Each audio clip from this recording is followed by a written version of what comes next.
Traders in Kano say businesses are gradually picking up since the presidential nod and the central bank directives to start issuing the all Naira notes. Trust TV reports that although customers are still using point-of-sale devices to pay for transactions, the old 500 and 1,000 Naira notes are now being accepted by some traders, even though there are resistance in one or two places.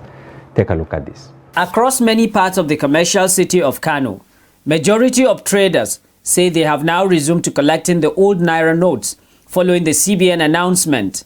But some say the cash is not available in the market. We have heard the news on the radio, but you see there is still no cash in the market. People are yet to start bringing out their money, but when people started bringing it out, we will collect. According to traders in some market of Kano metropolis, most people are still not aware that CBN has directed the use of the old 500 and 1,000 Naira note, which is why some customers and traders alike are yet to start accepting it. Whatever the CBN governor says is like the president, because he can't do it without the approval of the president. But you see, some people are still not accepting it. But we here in the market, if they bring the money to us, we will collect. Even now, I have accepted 10,000 Naira old note. And anyone that bring it to me, I will collect it. Although people are still trooping across all commercial banks in Kano to get cash, but traders say less than 24 hours since the announcement, businesses are fast picking up in Kano, and that many people have complied to accepting the old notes. Truly, because of this announcement, we have started collecting the old Naira notes, and businesses are picking up. And even those who are bringing goods to us from the village, once we call them, they will bring it because they know that there is cash now. We will just give them. So gradually, things are picking up here with us.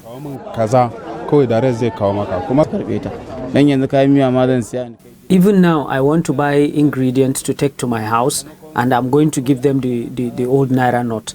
So people are accepting it now. At the moment, cash is still scarce in circulation, but most people believe that with the latest development, things will improve in the next coming days. Idris Jubrin, Trust TV News, Kano. On tonight's program, we will revisit the Naira policy controversy as we try to answer an important question: who benefits from the outcome of the policy? And to share perspectives, I'm joined by Jamil Muhammad, an economic analyst and an author. We also have Dr. Isa Abdullahi from the Department of Economics and Development Studies, Federal University, Kashere. And finally, Dr. Dapel Zomnan, a development economist and researcher, joins us virtually from the United Kingdom. Welcome to the program, gentlemen. Thank you. Thank you. Nice meeting you. Good. Welcome, viewers. I'm your host, Hamza Idris. Yes. Let me start with you, Jamilu. You have seen the happening in Kano, which is a reflection of what is happening all over the country. How did we find ourselves in this, should I say, mess? It was supposed to be an economic program. Unfortunately, a lot of politics came into it. When inflation started skyrocketing, I think our economic managers started thinking where the problem is. Now, normally, in an economy like this, the first culprit, the first point of call will be the elementary economics. Say, too much money chasing too few goods. And the central bank corroborated that. They told us that from between 2015, we had just around 1.5 trillion in circulation. But by the time we found ourselves in 2022, we were about 3.23 trillion. Okay, so now how do we correct this? Because it is a very big problem. Now politics came into it. They said politicians were stashing a lot of money and wanted to go into election with the money. So now they wanted to cut the wings of these politicians. And according to what we heard, they developed this policy and said, okay, how do you get these monies from the politicians? Redesign the Naira, bring new Naira notes, and then cajole them into bringing back the old ones. So they will bring out everything. That was the political aspect of it. Now coming to meet the economics aspect of it. Ordinarily, the central bank would have managed this properly. Without bringing politics? Without bringing politics. Because I really don't want the politicization of this issue. That we have high unemployment, we have skyrocketing debts, we have high inflation, and then now it is not the politicians that will come and solve this issue. Unfortunately enough for us, we brought in the politicians to solve this problem, and that's how we got the mess. Dr. Issa, what is your take? Well, thank you very much for being with you this time. Honestly, let me begin to look at it this way.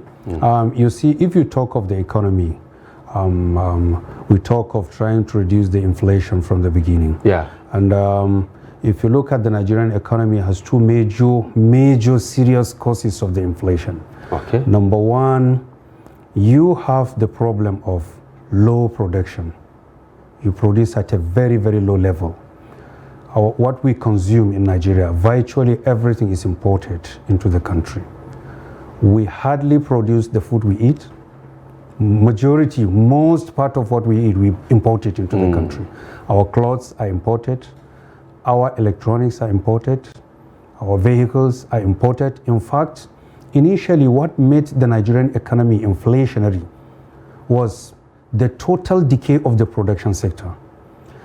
If you call Nigerian economy then a functional economy, it was. In the 1980s, for instance, $1 was equivalent to 86 Naira. So 86 kobo. Naira was stronger than dollar.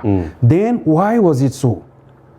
We had a lot of industries in Nigeria functioning then. We used to wear all the clothes we were having from the Nigerian textile companies. Textile companies in Kano, they are now in comatose. We used to have industrial products in Nigeria. There were still companies around Nigeria. Just still rolling, Katsina still rolling. Yeah. We used to produce a lot of things in the country. Even vehicles. Even vehicles. There was Leyland in Ibadan. There was Tia in Bauchi. And there was Peugeot Assembly in Nigeria. And the Nigerian society was much fashionable in using it. We were using it. The government accommodated it. The private sector was using it then. All of a sudden, we realized that virtually all of these things are non-existent. Then you cannot control inflation just by a window dress. It will not work. That's number one. For you to get Nigerian economy back on track, eliminate inflation, create employment, you must get back these companies back. Okay.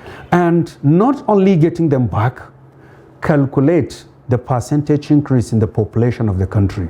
What number of companies do we need to increase as a multiple of the population increasing, the more the companies will increase. If we had, assuming 500 companies and the population then was 50 million, now we have 200 million and then there were 5 companies then, now we need about 20 companies to replicate so that can make the Nigerian economy to be as it was in the 1980s. But that's number one. Number two, the major problem of inflation in Nigeria as it is today is we are having a cost push inflationary factors. What the CBN is trying to do is they actually want to reduce inflation, but using only monetary policy. In the monetary policy, where you did not take into consideration whether the inflation is a demand pull inflation or a cost push inflation. Wow. There are types of inflation. For you, you cannot just say someone is having fever and just give him a malaria drug. If you give a malaria drug, what if the diagnosis shows that now it's typhoid and they have almost virtually the same symptoms? But you can't treat them, using the same procedure. If inflation is demand pull, then you can use monetary policy. Most of monetary policy can serve the purpose. For instance, now, if it's a kind of a situation whereby you say, okay, now there are large number of people with large number of money, and then after optimum production, then larger amount of money is purchasing fewer goods in a situation where you cannot even increase the supply or production or importation of that commodity is fixed. You cannot increase it. Then inflation can be reduced using monetary policy by reducing the amount of money in circulation. But in the Nigerian case, typically is not the case. All right, let me stop you here. And Dr. Dapel, if you can hear me, today the National Bureau of Statistics said inflation has risen to 21.91% compared to 21.82%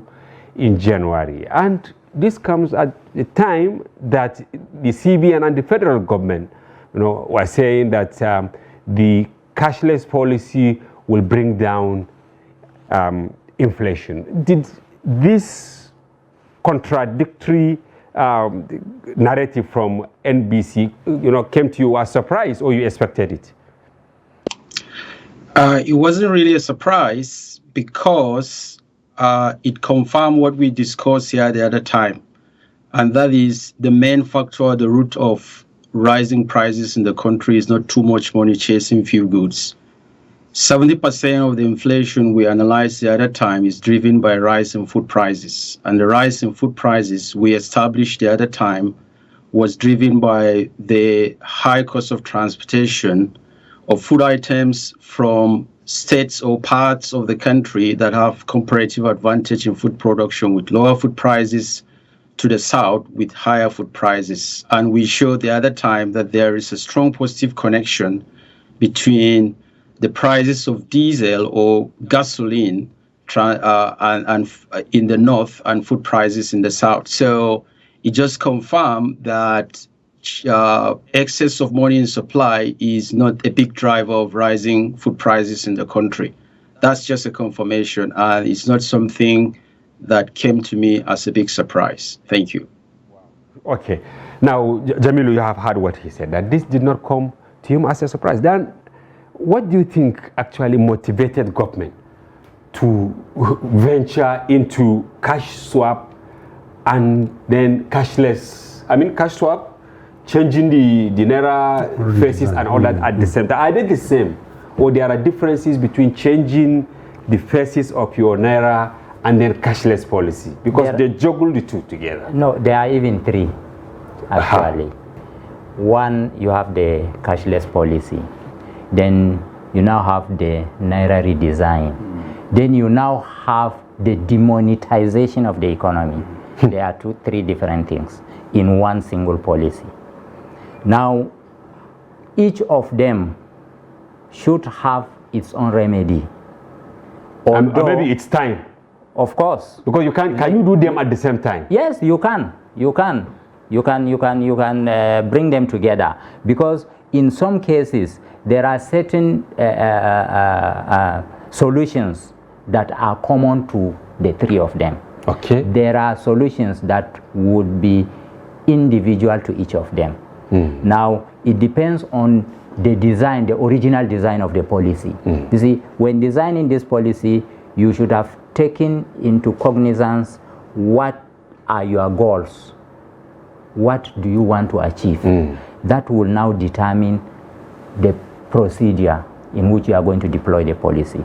So in attending to these three things, you can attend to them all at once, but which one should have more priority? You see, the demonetization of the economy, as Dr. Issa has said here, when you misplace, whether you are dealing with demand pull or cost push, if you misplace your priority or if you misunderstand which factor you are going to implement, and you go and implement the wrong factor, then it becomes a problem. I think this is one of the problems we have faced. He has narrated the issue of historically how we got to this in relation point. to production. You see, till this moment, our priorities are very, very wrong. I have checked through global practices, global exports. I have only seen Nigeria in 1 out of 100 places. I have seen Nigeria coming only in the oil sector. But if you look at the oil sector, if you look at global exports, you will see that oil sector is only one of about 100 different products. Out of these 100 different products, Nigeria is only found in that one. The rest, you see, we said we are diversifying to agriculture. I have looked at 100 products, most exported products in the world today, between 2015 to 2022. The 100 most exported goods in the world. Agriculture has only 3 products. Only 3 products. My God. You have wheat, you have soybeans, and then you have confectionaries. So where is Nigeria in this? If you say you are diversifying, the first agricultural product that came in this comes at number 42. In our priority. In global exports. If you say you are diversifying to agriculture, you want to produce wheat, you want to produce soybeans, you want to produce confectionaries. Yeah. All these 3, the first one that came in this 1 to 100 came at number 42, which is soybeans. Not even a staple food. It is even a supplement. And this is where you say you are diversifying. So these are you see, where are you keeping your the global demand for chips and electronics? These are the things that are reigning. These are the things you should focus on. This is the production he's talking about. Industrialization. And within a very short time, you will be able, you see, the problem of Nigeria is not that of finance. Yeah. It's not that of financing the economy. If we go to manpower, labor, maybe we would have a glitch there. We say we are not so much trained, our universities are tangling here and there and so on and so forth. But you can organize and stabilize this within a very short period. The so-called Asian tigers, I think the whole period of their operation to stardom is just about 6-7 years. Very sad. Doctor, now where is actually the independence of our fiscal policy organizers, monetary policy organizers, the government, I mean presidency, and then the Supreme Court? Because the Supreme Court passed a judgment, right, on Friday, only for the president to now give his note 10 days after. And that was when the CBN even gave directives for the commercial banks to start issuing the all Naira notes. Will this in any way affect our rating at the global economic scale? Well, thank you very much. I think I want us to get this point very clear. Look at the cause of the problem. The major cause of our problem is the increases in the cost of production.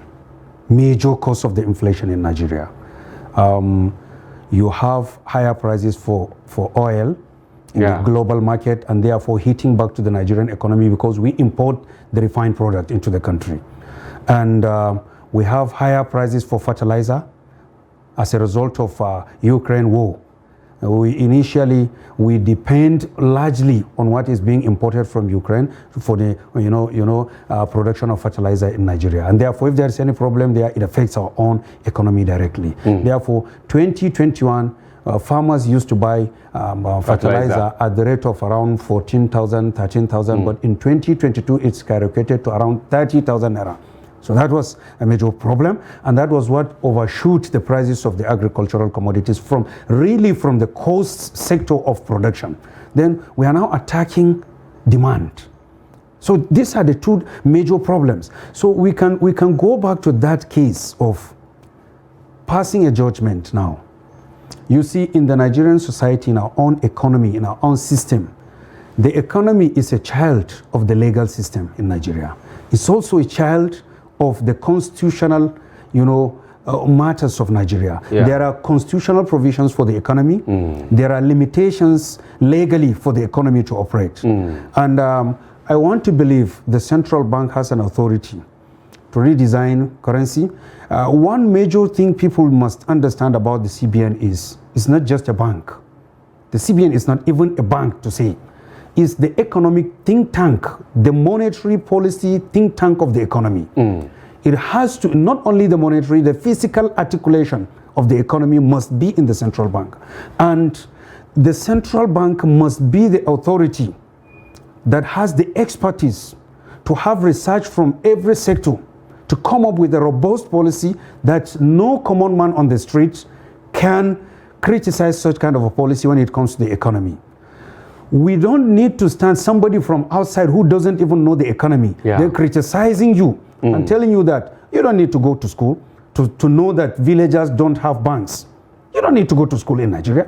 You don't need to go to school to know that large population of the people are in the villages. You don't even need to go to school to know that these villagers don't even know how to even operate the online banking system. So if you come up with a policy, definitely it will affect them worse. And they are the people in the agricultural sector. So what you have to do is, going by these policies, the legal system of Nigeria, I know the economy operates within a legal system because there are laws of business, there are laws in the for the economy.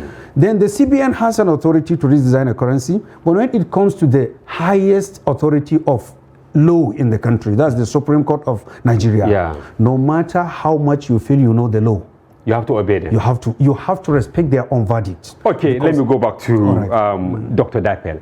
What is your take on this? Because it appears the CBN is, on the defense now. People don't even listen to the CBN, whatever they say, until they hear from President Muhammadu Buhari. And is this whole policy misconceptualized, and that is why it fails? Well, I wouldn't rush to say it failed. It depends on how you define a failure in this respect.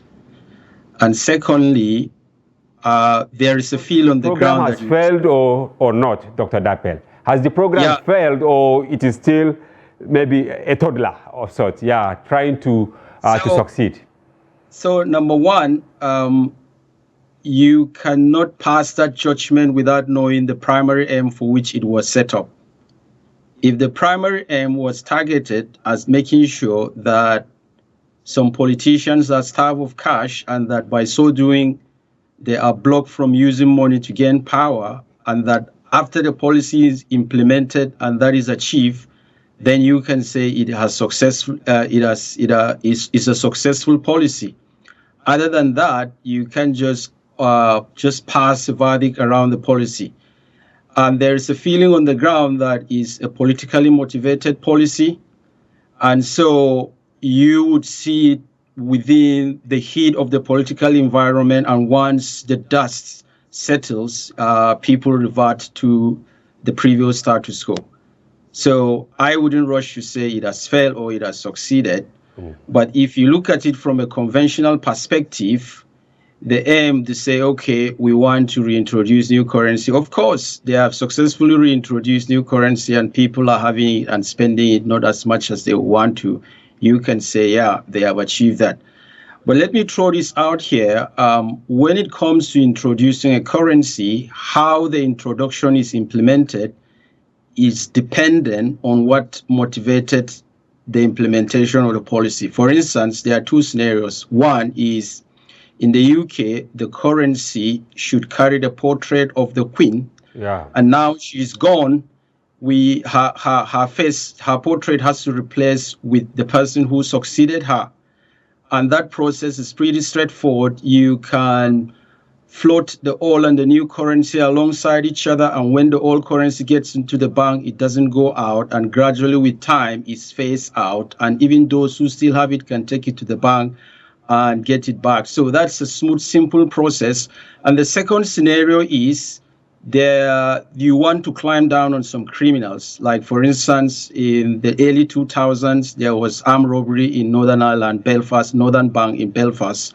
The armed robbers stole over £20 million cash, and when the police launched a manhunt on them, the police was able to recover substantial amount, but not the entire amount. So the bank thought, okay, for us to block the flow of this money into the system, within 3 months, they redesigned and released new notes so that the notes with the thieves will be as worthless as any piece of paper.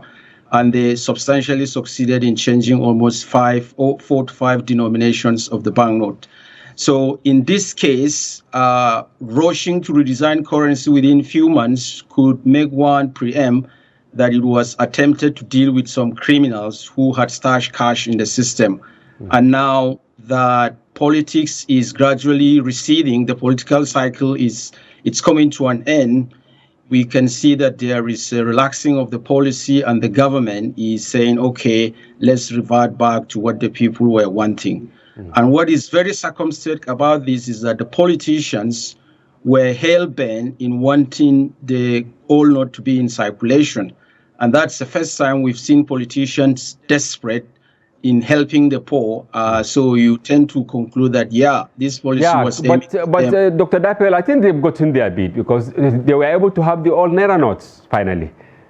Yeah, but not all of the politicians who really wanted power were elected in the last election. Some serving governors who have spent their 8 years and hoping to jump to the red chambers could not win election. We don't know what would have happened in hindsight.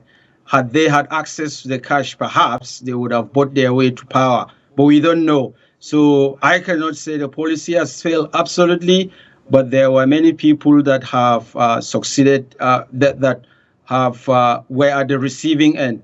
And most especially are the poor people.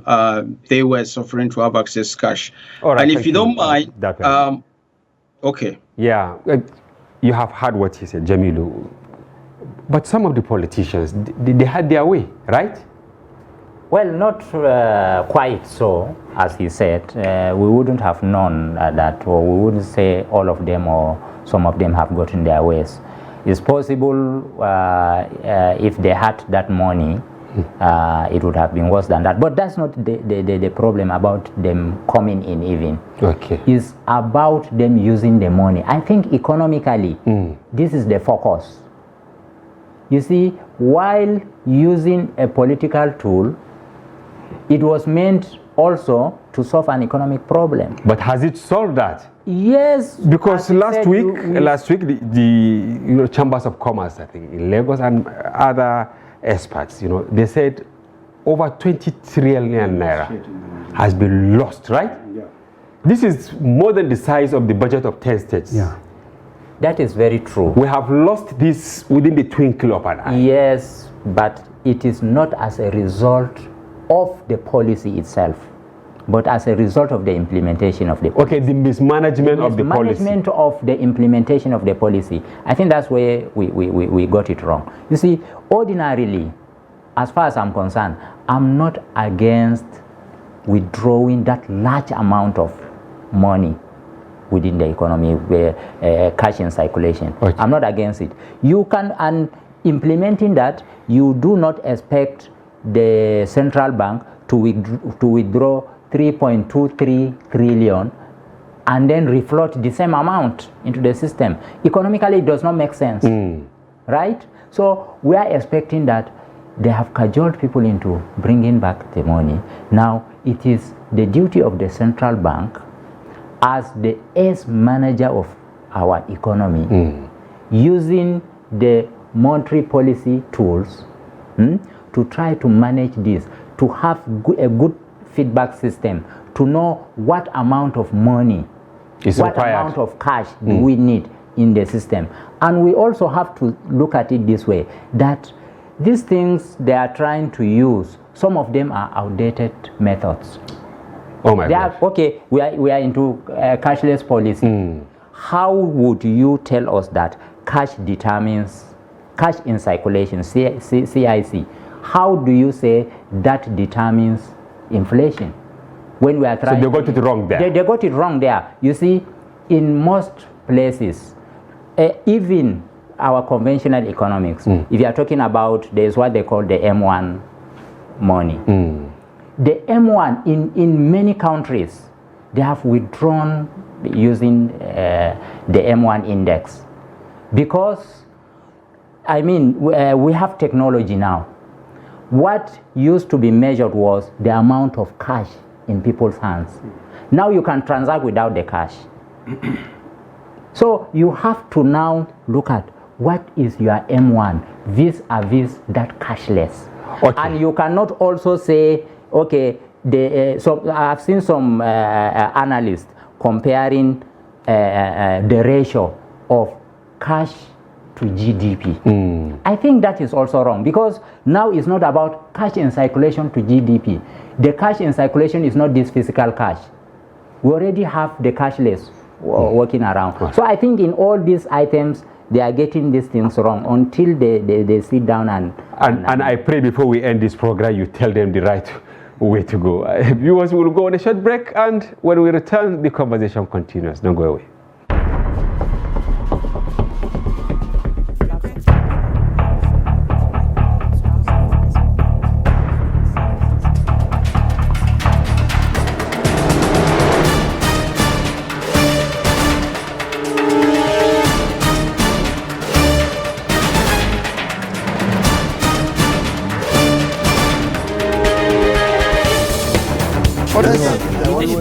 That's correct.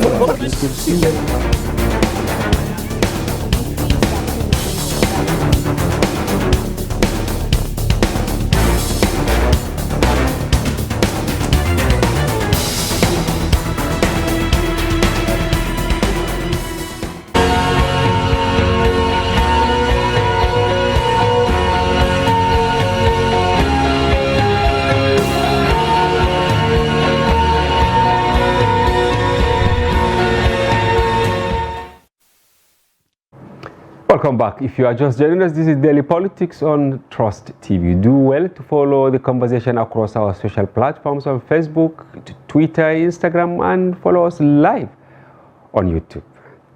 We have in the studio Dr. Isa from Federal University Kashere, Thank you, Mr. Jamilu, and we also have Dapel, who joins us virtually from the United Kingdom. And we are discussing the cashless policy, the somersault and all that.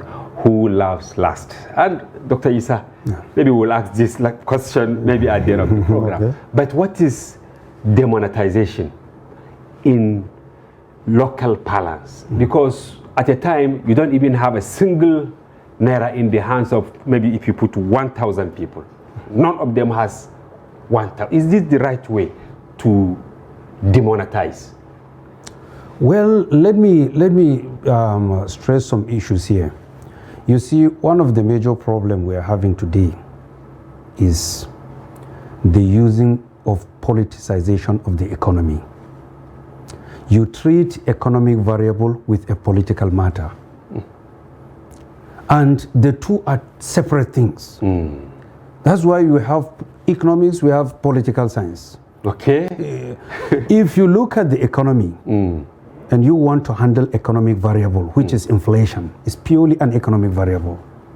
And when you bring a political angle to it, that some people have taken away money, yes, then it's, you don't and want it's their them money, to use right? Even whether they stole it, you allow them to steal it, right? Don't so want it's their them, money. Yeah, I don't know. You don't want them to use it in a political era, then it's a political issue. And now when you join the two, or you use one to fight the other one, then you are having a problem now, which the end of the results of trying to fight inflation will not be there. And that is where we are now, right? That's where we are. So look at it this way now. Typically in a Nigerian society, virtually every political actor is an economist expert. That's how we feel. If you are on a political position, you know all the economic variables, you know how to have an economic policy, how to design the economy, how to even manage the positive economy. As you know, you require experts to give you such kind of advice. Yeah. Now, if you look at what happened exactly, Yeah. you will see that at the end of the day now, we are attacking a short-run inflation rather than a long run. And I've been saying this over and over, what is a short run? If you tell us now, because prices of goods and services in the local markets are falling down because there is contraction of the money supply, Yeah. then you have attacked inflation. That is just like attacking the symptoms rather than the cause. So the fact that prices of commodities have come down is fake of sorts. It's fake. Because people don't have cash It's just a window dress. What are we saying? What am I saying? Just come to look at it this way. The local farmer now, who has to buy fertilizer at the rate of 30,000 naira per one, then he has to go and produce. How much is his cost of production of one bag of rice, for instance? Yeah. If it's at the rate of 15,000 naira, 18,000 naira, and then maybe he sells it 20 or 25,000 naira. Now, because he is cashless, he has no money to feed his family. Yes. He has now slashed the price to now like 8,000 naira or 10,000 naira. Especially And those then selling in the local, perishable commodities. And commodities then that have now short shelf life. You are happy that the price has gone back, has fallen down. They are selling at a loss. They are not even they are not breaking even. What are we saying? Economy is a balancing force. If you attack the supply, you have to attack the demand. If you boost the supply, you have to boost the demand. But if you attack one sector and then you are happy, the other one is not feeling happy, then at the end of the day, you will have a crash of the economy. So what are we saying? If at the end of the day, the local farmer who bought fertilizer at the rate of 30,000 naira, who sells now below 30,000 naira or below his cost price, has been selling the whole of the products he has been producing because he has no money to feed his family, and we are happy we are buying at cheaper prices in the local market. The end story is that he will not have money to farm the next year. Yeah. And if he doesn't have money to farm the next year, then there could be lower production and low productivity. And exactly this is what is happening in the production sector. Because from the report we are having just about 2 days ago, the economy shed 30 trillion naira as a result of low productivity in the industrial sector, contraction of the agricultural sector, problem of transportation of workers from places to other places because of low amount of money. For instance, if you want to get 10,000 naira today, in the POS sector, those who are selling money, sell in court. Yeah, because you have 1,000 naira, you give them 400 naira, you collect only 600 naira for 1,000 naira. Then how much is the small, the lower cadre worker will pay to go to his office? Then production has gone down. Then in the long run, next year, for instance, farming will be low, production will be low. And in fact, when the monies have now started coming into the economy, as we want to proceed now, then the inflation will go higher. Wow, sad. Dr. Dapel, now are we going back to square one from what Dr. Issa just said, considering that, okay, they have started releasing the money? Is it that the whole cashless policy has been grounded? I wouldn't say that. They have said until 31st.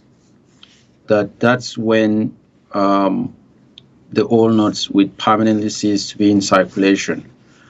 But the way the policy has been going, the implementation still points to the fact that it was politically motivated. Wow. So how should they approach it now? What should they do?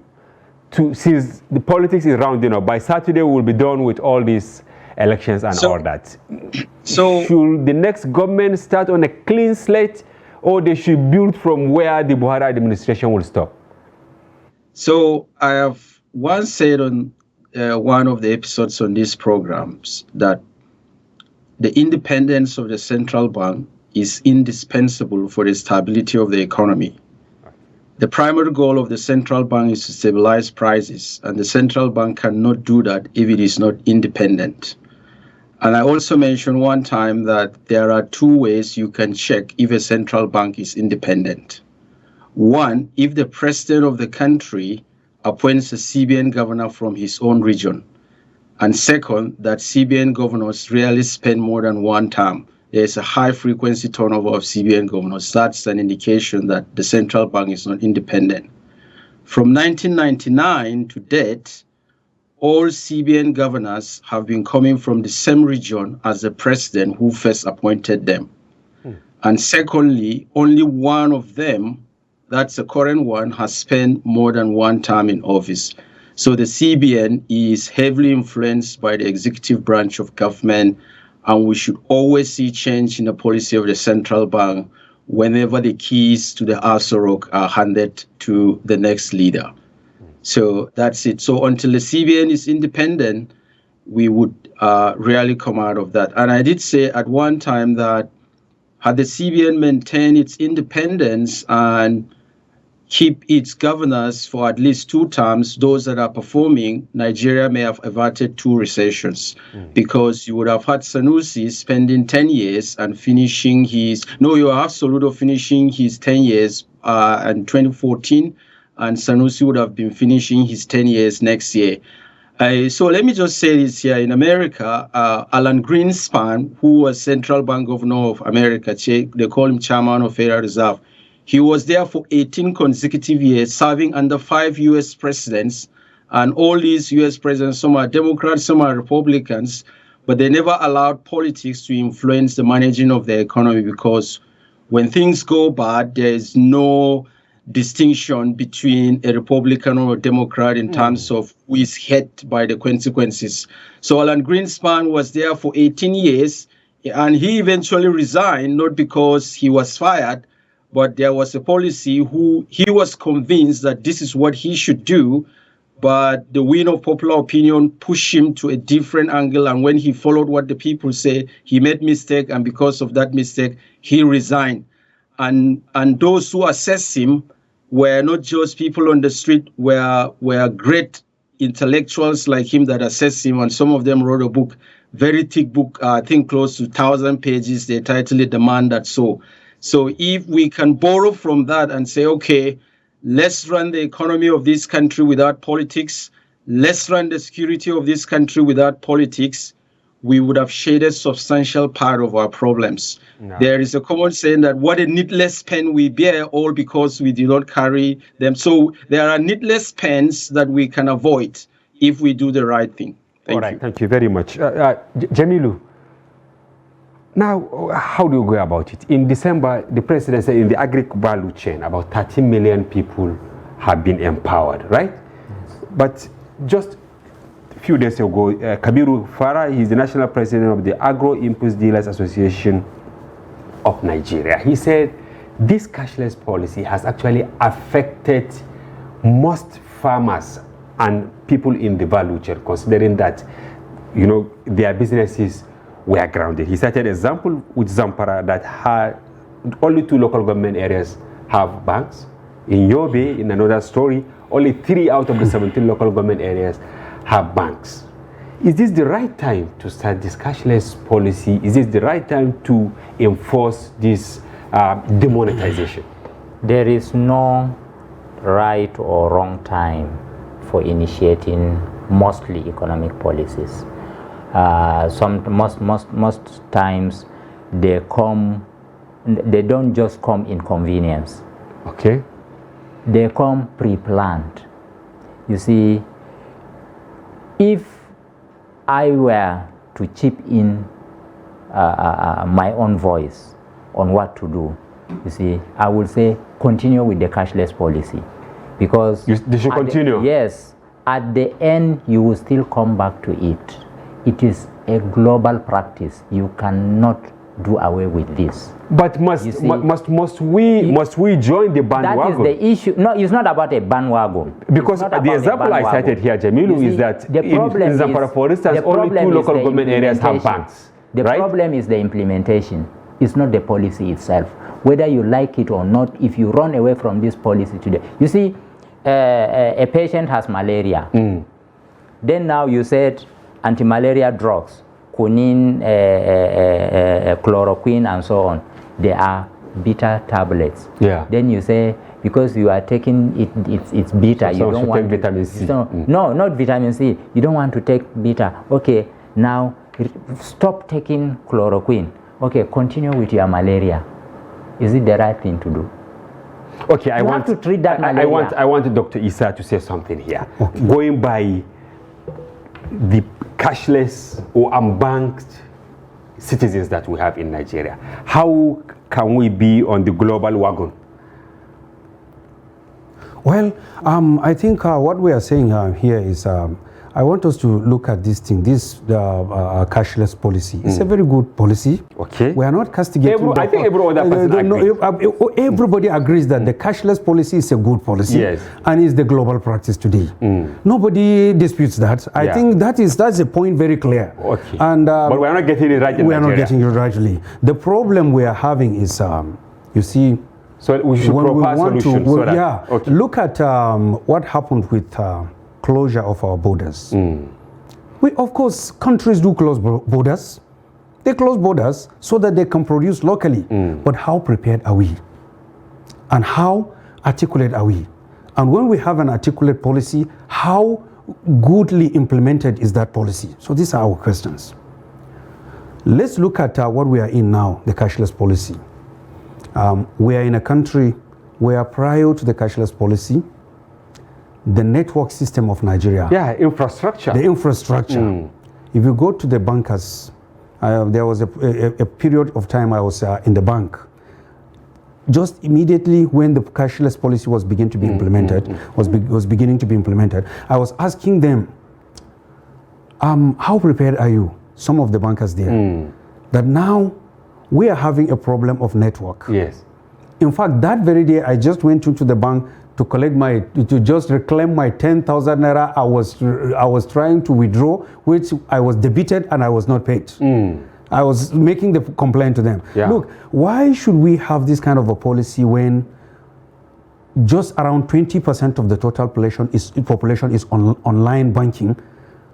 Wow. And we are having, 80 is not there, and we are having congestion and problem of, dispensing debiting without dispensing. Then how prepared are you? Then he said, Oga, it's even less than 20% in the total population. Oh my gosh. And then it's still the same infrastructure. We want 100% of the economy now to be on. So give them a word or two on what they should do. So what we should do is, as you have rightly mentioned, more than half of Nigerian society is unbanked. Yeah. Can we have a system where the banks can penetrate deep into the interior areas of Nigeria? Okay. Come to look at our economy this way. The banking sector is the most lucrative sector we can say in the economy because it's the profitable, it's the most profitable sector of the economy. Almost every year is the leading sector, the most profitable. Yeah. But then, how can you have a profitable banking sector when the production is failing? Okay, fine. So I want your own too. Okay. In 30 seconds. Yeah. Okay. How can we resolve this problem since cashless policy has come to stay, right? Technology. Okay. Number one. I once said it here. NCC, NITDA, Ministry of Communications, these are, sorry to say, these are the culprits. You have to standardize the technology. Already the 5G technology has been deployed. Yeah. This is a game changer in this issue. All these issues of network bandwidth and all this blah, blah, blah, they would all go with deployment of better technology. And it's not that we do not have the technology. The problem is standardization and management and then enforcement of the laws. Okay. I think this is the basic thing. The banking system penetrating our hinterlands is that you do not even need a bank branch. You see, these POS things, they are attached encourage to them. They, of course, but they wipe them out in the last few weeks. That's where the problem all of them, is. Until you have a policy, you should have a deliberate policy from the CBN. To protect the policy should come from the CBN, not the CBN hosting these policies on the banks to implement. All right. A Thank you very much. program from the CBN, All right. I think that should do well for Okay, us. I wish I can take a word or two from you, Dapel, but time not on our side. We wish to thank you very much for joining us from the United Kingdom and hope to have you again. Jamilu, thank you very much for coming to the program. Thank you for Dr. having me. Isa, Nice to meet you. we're pleased to have you. Nice to And meet you. viewers, that's a wrap on today's program. Thank you for watching and do join us again. I'm Hamza Idris.